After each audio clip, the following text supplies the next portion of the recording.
Hello student, आज हम लोग इनकम फ्रॉम सैलरी के अगले क्लास को हम लोग देखेंगे और आगे देखते हैं कि आगे क्या होता है, क्योंकि पिछले क्लास में हम लोग अलोवेंस के बारे में अच्छी तरह से हम लोग जान चुके हुए थे और आज हम लोग जानेंगे परक्यूजिट के बारे में। ये परक्यूजिट होता क्या है? परक्यूजिट मीन्स होता है कि जब एम्प्लॉयर अपने एम्प्लॉय को कुछ फैसिलिटीज़ देती है, कुछ फैसिलिटी जब देती है तो वो परक्यूजिट होता है। लिखा हुआ है the term perquisite means any benefit attach to an office or position in addition to salary or wage. जो फैसिलिटीज दे रही है ना वो परक्यूजिट है, लेकिन वो काइंड्स में होना चाहिए। कभी कभी परक्यूजिट कैश में हो जाता है, जैसे कि अलोवेंस की अगर हम बात करें तो अलोवेंस कैश में केवल दी जाती है, सैलरी के अलावा आपको कैश में दी जाती है। लेकिन परक्यूजिट की अगर बात किया जाए तो परक्यूजिट काइंड्स में होता है, लेकिन कभी कभी कैश भी होता है।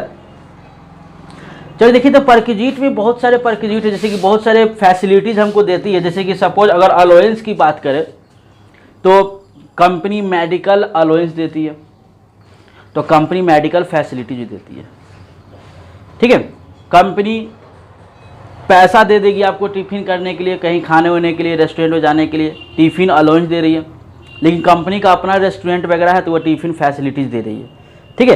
तो ये अलाउंस फैसिलिटीज़ अलग अलग चीज़ है। ये फैसिलिटीज़ आपको काइंड्स में मिलती है और अलाउंस आपको कैश में मिलता है, ठीक है।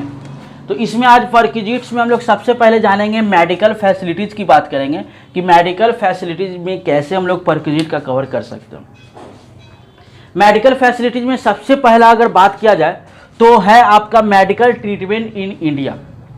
मेडिकल ट्रीटमेंट इन इंडिया मतलब अगर मेडिकल ट्रीटमेंट अगर इंडिया में अगर हम करते हैं तो हमारा एग्जेम्पशन लिमिट क्या होगा वो हम लोग जानेंगे। मेडिकल ट्रीटमेंट इन इंडिया, अगर इंडिया में अगर हम ट्रीटमेंट करवाते हैं तो एम्प्लॉयर इनकम टैक्स का रूल क्या है उस समय हम लोग सीखेंगे। देखिए, number A, medical treatment in India के बारे में। Treatment in a hospital maintain by employer, अगर एम्प्लॉयर के द्वारा हॉस्पिटल बनाया गया हुआ है, मतलब एम्प्लॉयर अगर अपना हॉस्पिटल रखे हुए बनाया हुआ है, उसका अपना खुद का हॉस्पिटल है एम्प्लॉयर का, तो अगर एम्प्लॉय वहाँ पे ट्रीटमेंट करवाता है तो उस पर में जो भी अमाउंट मिलेगा वो पैसा आपका एग्जेम्प्ट होगा, फुल्ली एग्जेम्प्ट होगा, उस पर कोई टैक्स नहीं लगेगा। ट्रीटमेंट इन गवर्नमेंट हॉस्पिटल और hospital maintain by local authority, अगर आप गवर्नमेंट हॉस्पिटल में ट्रीटमेंट करवा रहे हो, एम्प्लॉय अगर गवर्नमेंट हॉस्पिटल ट्रीटमेंट करवाए या फिर लोकल अथॉरिटी के द्वारा जो हॉस्पिटल स्टार्ट किया गया है उस हॉस्पिटल अगर आप ट्रीटमेंट करवाते हो तो वहाँ का भी अमाउंट क्या होगा आपका फुल्ली एग्जेम्प्ट होगा। नेक्स्ट है आपका treatment in a hospital approved for treatment of government employ, मतलब कि वैसा हॉस्पिटल में आप ट्रीटमेंट कराओ जो गवर्नमेंट एम्प्लॉय के द्वारा गवर्नमेंट एम्प्लॉय अगर सरकारी हॉस्पिटल चेकअप करवाता है वैसा हॉस्पिटल तो वो भी एग्जेम्प्ट होगा। Treatment of specified disease in hospital approved by chief commissioner और आईटी इनकम टैक्स, मतलब आपके जैसे सपोज कोई एम्प्लॉय को अगर एक स्पेशल कोई बीमारी हो गई, जैसे कैंसर ही हो गया हुआ है, तो कैंसर हो गया हुआ तो कैंसर के लिए अगर हम जाएंगे तो मुंबई में दिखवाएंगे, तो वो hospital chief commissioner of IT income tax के द्वारा अप्रूवल दिया गया होगा, तब जाके वो पैसा आपका क्या होगा एग्जेम्पशन होगा, नहीं तो आपका टैक्स लगेगा। अगर suppose treatment in private clinic, अगर आप खुद से आप किसी हॉस्पिटल जाकर दिखवाते हो, एक प्राइवेट क्लिनिक में दिखवाते हो, प्राइवेट हॉस्पिटल में दिखवाते हो, तो उस समय आपका टैक्स फ्री होगा, लेकिन 15,000 रुपये तक टैक्स फ्री होगा, 15,000 तक टैक्स फ्री होगा। सपोज अगर आपको फैसिलिटीज अगर आप दिखवाएं और आपका खर्च हो गया 1 लाख रुपया तो 15,000 रुपये तक आपका एग्जेम्प्ट हो जाएगा, बाकी जो पैसा होगा 85,000 उस पर आपका टैक्स लगेगा। क्लियर है? नेक्स्ट है आपका medical insurance premium is tax free, अगर मेडिकल इंश्योरेंस अगर कराया गया हुआ है तो वो भी पैसा आपका क्या होगा टैक्स फ्री होगा। अगर कंपनी अगर इंश्योरेंस आपका मेडिकल इंश्योरेंस करवाए हुए है तो वो भी पैसा क्या होगा टैक्स फ्री होगा। तो ये कंडीशन था मेडिकल फैसिलिटीज की बात किए थे हम लोग, वो इंडिया में। अगर हम बात करें आउटसाइड इंडिया की, अगर बात करें मेडिकल ट्रीटमेंट आउटसाइड इंडिया मतलब बाहर में, अगर हम आउटसाइड इंडिया में अगर हम चेकअप करवाते हैं, अगर एम्प्लॉय अगर करवाता है तो उस कंडीशन में क्या हो सकता है। Number A, experience on medical treatment of patient and stay abroad of patient and one attendant is exempt up to the amount of permitted by RBI, means आपका जो भी खर्च हुआ, पेशेंट का जो भी मेडिकल ट्रीटमेंट में खर्च हुआ, और अब्रॉड में जो पेशेंट रह रहा है, और एक अटेंडेंट मीन्स मतलब कि जो पेशेंट के साथ जो जा रहा है। सपोज मान लीजिए अगर हमारे घर में है और हमारे घर में हमारे फादर चले गए मेरे साथ या फिर किसी एम्प्लॉय के साथ, तो वो आपके साथ जो एक पर्सन केवल, लेकिन 1 अटेंडेंट, तो कंपनी 1 अटेंडेंट तक का वो पैसा एग्जेम्प्ट करेगी। कंपनी आपको पेमेंट करेगी लेकिन 1 अटेंडेंट मतलब एक ही अटेंडेंट तक का देगी पैसा।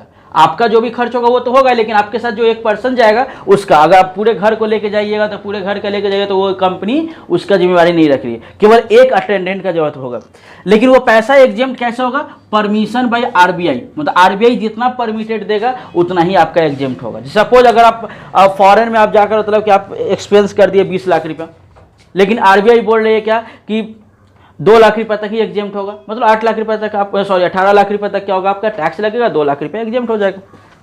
तो ये कंडीशन है। एंड सेकंड कंडीशन की अगर हम बात करें, सेकंड कंडीशन की, तो सेकंड कंडीशन एक ऐसा पॉइंट लिखा हुआ है ना कि जो कि होना नहीं चाहिए था लेकिन फिर भी दे दिया गया हुआ है, तो करना तो है।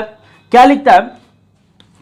Travel expense for patient and attendant shall be tax free if gross total income is up to 2 lakh including all income except taxable portion of this travel perquisite.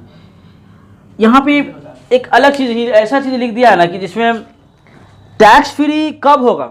जब आप जो पर्सन का एम्प्लॉय का जो इनकम होगा वो 2 लाख रुपए तक होगा, तब वो टैक्स फ्री होगा। अब बताइए, सपोज अगर हम बात करें टैक्स फ्री की, अगर हम बात करें, अब जो बंदा फॉरेन में जाकर चेकअप करवा रहा है तो वो जाहिर सी बात है कि वो ऑर्डिनरी पर्सन तो हो नहीं सकता है वो। अब बात यहाँ पे आ रहा है कि 15,000 रुपये महीना जो कमा रहा है उसका 2 लाख रुपये अगर 1 साल में हो जा रहा है, तो मतलब कि वो 2 लाख रुपये हो जा रहा है, तो वो वैसा व्यक्ति को 15,000 जो कमाएगा वो उसको जाने का कोई जरूरत है ही नहीं वहाँ पे फॉरेन में। जो फॉरेन में दिखाया जाएगा तो उसका तो कुछ ज़्यादा इनकम होगा ना, ज़्यादा सैलरी होगा। फिर भी यहाँ पे रूल क्या बोल रहा है कि 2 लाख रुपये तक अगर इनकम होता है उस एम्प्लॉय का ग्रॉस टोटल इनकम, तो वो आपका टैक्स, तो वो आपका एग्जेम्प्ट होगा, उस पर कोई टैक्स नहीं लगेगा। ये बहुत अलग चीज़ लिखा हुआ है इन माई ओपिनियन, बशर्ते अब तो रूल जो दिया गया वो तो करना ही है। और अगर 2 लाख रुपए से इनकम ज़्यादा हो, आपका ग्रॉस टोटल इनकम 2 लाख से ज़्यादा है, तब वो आपका टैक्सेबल हो जाएगा। ठीक है, तो ये आपका कंडीशन था मेडिकल ट्रीटमेंट के लिए। ठीक है, अब अगले वीडियो में देखेंगे कि आगे आपका नेक्स्ट परक्विजिट जानेंगे हम लोग। ठीक है, बस इतना ही, थैंक यू।